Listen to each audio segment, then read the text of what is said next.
મોટી ઘરનાળ દૂધ ડેરી નવી મંડળીની રચના છતાં વિવાદો યથાવત। ડીસા તાલુકાના મોટી ઘરનાળ દૂધ ડેરીમાં છેલ્લા લાંબા સમયથી ચાલી રહેલા વિવાદો હજુ સુધી શમ્યા નથી। બનાસ ડેરી દ્વારા જૂની કમિટીનો ભંગ કરી નવી કમિટી રચવામાં આવી હોવા છતાં પરિસ્થિતિમાં કોઈ સુધારો આવ્યો નથી, જેનાથી સ્પષ્ટ થાય છે કે સમસ્યાનો મૂળ ઉકેલ લાવવામાં સંપૂર્ણ નિષ્ફળતા સાબિત થઈ છે। જૂની કમિટી ઉપર ગંભીર ભ્રષ્ટાચારના આરોપો લાગ્યા બાદ બનાસ ડેરી દ્વારા નવી કમિટી રચી દૂધ ડેરી ફરી શરૂ કરવામાં આવી હતી, પરંતુ નવી કમિટી આવ્યા બાદ પણ દૂધ મંડળીના ગ્રાહકોને આજ દિન સુધી બાકી રહેલો દૂધ પગાર ચૂકવવામાં આવ્યો નથી। પરિણામે આજે મોટી ઘરનાળ ગામના મહાદેવ મંદિર ગામ લોકો એકત્ર થયા અને ઉગ્ર સભા યોજી હતી। સભામાં ગામ લોકોએ સ્પષ્ટ શબ્દોમાં આક્ષેપ કર્યો હતો કે જો નવી કમિટી આવે છે તો ગ્રાહકોનો દૂધ પગાર હજુ સુધી કેમ અટકાવી રાખવામાં આવ્યો છે। ગામ લોકોએ વધુમાં આરોપ લગાવ્યો કે નવી મંડળીની રચના કરતી વખતે ગામને વિશ્વાસમાં લેવામાં આવ્યું નથી। ફક્ત નેતાઓની ઓફિસોમાં બેઠા બેઠા બનાવેલી કમિટીઓને ગામ ક્યારેય સ્વીકારશે નહીં એવી ચીમકી પણ આપવામાં આવી। ગામ લોકોએ એક સુરથી માંગ કરી હતી કે બનાસ ડેરી દ્વારા મોટી ઘરનાળ દૂધ ડેરી માટે નવી કમિટી ગામ લોકોની સહમતિથી અને ગામમાંથી પસંદગી કરીને રચવામાં આવે। લોકવિશ્વાસ વગર રચાયેલી કોઈ પણ કમિટી ચાલશે નહીં, જેનો દૂધ ના ભરાવીને જવાબ આપવામાં આવશે। સાથે જ ગામ લોકોએ બાકી રહેલો દૂધ પગાર તાત્કાલિક ચૂકવવામાં આવે તેવી ઉગ્ર માંગ ઉઠાવી હતી। જો સમયસર ચૂકવણી નહીં થાય અને પારદર્શક રીતે નવી મંડળીની રચના નહીં થાય તો આગામી દિવસોમાં આગળ રજૂઆત કરવામાં આવશે।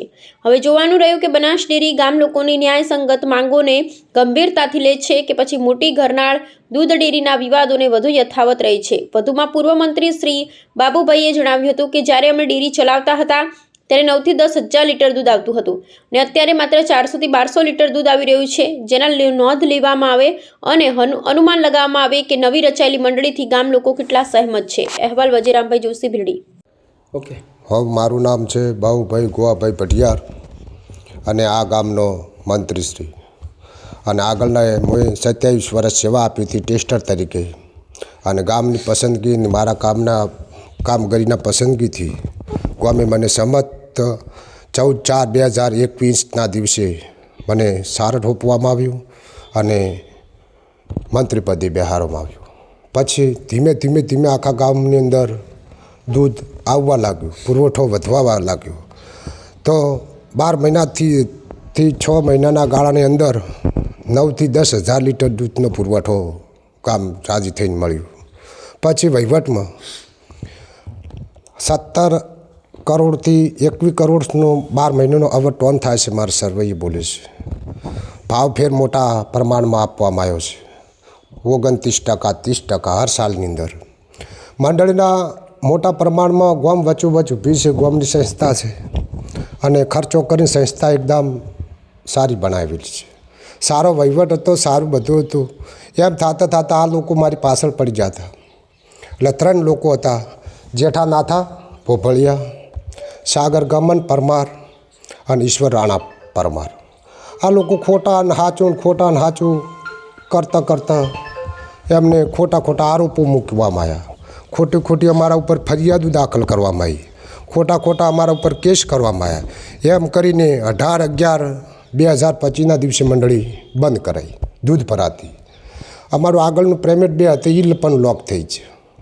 એમાં અમે વારંવાર અમારા અધિકારી શ્રી કન જવાથી અમને કે નોખસ તમારા ગામનો વિખવાટ છે, એના કારણથી આરું બધી તકલીફ છે। એમ કરતાં મંડળી બંધ છે। બંધ થતાં લગભગ 20-25 દિવસ મંડળી બંધ રહી, પેમેન્ટો બંધ રહ્યા। બંધ થતાં ફેરથી પાછી 25 થી 30 દિવસે મંડળી હોમે પેનલવાળી ચાલુ કરી। એની રીતે બધું કર્યું। એનું મંડળ રચાયું, એના ચેરમેન રચાયા, એના મંત્રી રચાયા। એમાં પણ પસંદગી મારી હતી। ફેરથી પાછી પસંદગી ઘણી શું વાતમાં આવી એટલે ફેરથી પસંદગી ના મંજૂર છે। ફેરથી અમે આગળ વધ્યા। એમ કરતાં હજી કોઈ સોલ્યુશન આવ્યું નથી। આગળ એમને દૂધ ભરાવાની મંડળી ચાલુ કરી છે 12/12/2025ની। તારની ગામની નારાજગી છે આખી, અને આખું ગામ નારાજ છે કે 18/11/2025ના દિવસે મારો 8 થી 9 હજાર સ્ટોક બોલે છે દૂધનો પુરવઠો, અને અત્યારે 400 લીટરથી ચાલુ થઈ અને 800 થી 900 લીટર સુધી મંડળી જી છે। તો એમનો વહીવટ કોઈ ગામને પસંદ નથી કે આ કમિટી અને આ જે નવું માળખું આવ્યું કોઈ અમને પસંદ ગામની નથી એવું ગામ સમજતા આજ હું ભૂલી ગયો છું અને ગામ મારી સાથે છે સાહેબશ્રી. એક મહિનાનો પગાર ડેરીમાં 1 કરોડ રૂપિયા હલવાઈ રહ્યો છે. આખા ગામની એક જ માગણી છે કે પેલો પગાર થાય તો અમારે પગાર આવે તો ચાગદોળ લાવવા, પાપડી લાવવા, ખોડ લાવવા અને દૂધનું પશુપાલન હરકું થાય. અત્યારે પશુપાલનમાં બિલકુલ હાવ બથરકા થઈ ગયા છે. પગાર 1 કરોડ રૂપિયા આવ્યો નથી. આખું ગામમાં પગારની રાહ જોઈને બેઠું છે. નવી કમિટીમાં કોણ આવશે, ચાર આવશે, એ બધું આખું ગામ થઈ નક્કી કરશે. પણ અત્યારે પહેલા મુહૂર્તમાં પગાર આવવો જોઈએ.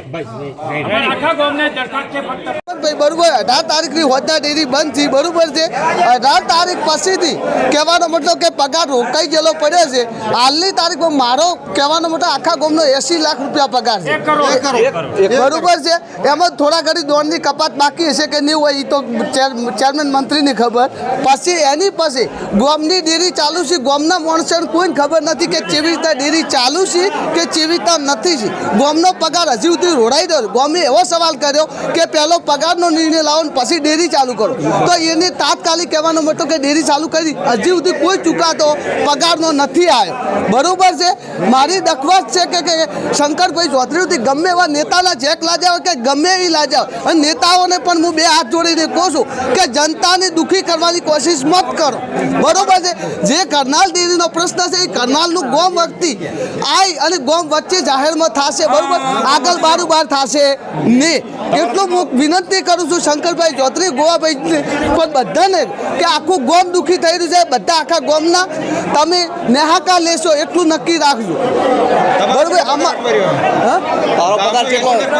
મારો પગાર ખુદનો 1 લાખ ઉપર પગાર છે, મારો ખુદનો 1 લાખ ઉપર છે. અને વર્ષોથી દૂધ ભરતો આ મંડળીમાં આવ્યો છું, બરોબર. તો અમને પણ ખબર નથી કે ડેરીમાં કઈ રીતે ચાલુ કરી, કઈ રીતે આ બધું છે, બરોબર. અમારે ગામ વચ્ચે થવું જોઈએ, જે પણ થવું જોઈએ ગામ વચ્ચે થવું જોઈએ. મંત્રીની ચેરમેનની ડેરીની રચના તો કરવી જ પડશે. હા, નવી રચના કરવી જ પડશે અને ગામ વચ્ચે થશે. અમે એક મિનિટ, નવી રચના થશે ગામ વચ્ચે. જે ચેરમેન મંત્રી થાય એ શિવશંકરની સોગંદ ખાઈ થાય, બરોબર છે.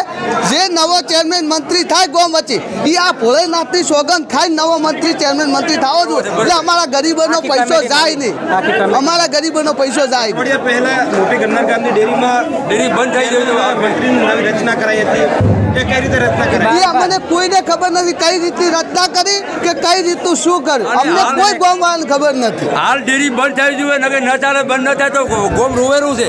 ગોમ અમારે આખા ગામને પગારની રાડ છે સાહેબ, બરાબર. અમારે પહેલો ગામને પગાર જોઈએ. કમિટીથી અમારે કોઈ મતલબ નથી. કમિટી ગામની એ 2009 કમિટી વળી જ છે, બરાબર. પણ અમારે તો હાલ પગાર જોઈએ. ગામને પગારની રાડ છે. 80 લાખ રૂપિયા ગામનો પગાર હાલવાનો પડ્યો છે હાલ. આ 2 મહિનાથી ગામ પગાર હાલવો પડે છે. હારી એક જ રિક્વેસ્ટ છે અમારી. પરમાર અમારે આ મંત્રી થયો કે ચેરમેન રહ્યા કે ઉપલા સાહેબ ગામનો પગાર આલે કમિટી તો ગામને યુગ લાગે રથ છે અને ચેરમેન ગામને યુગ લાગે રાખશે, બરાબર ને ભાઈ. ગામને યુગ લાગે નિમણૂક કરી મોના ચાલ દે ગામની કમિટી રાખીને ડેરી ચાલુ રાખે. ખરું ખોટું? અને કમિટી જે રસી અમને કોઈ ખબર નથી. પ્રશ્ન વાત પટી ગયો.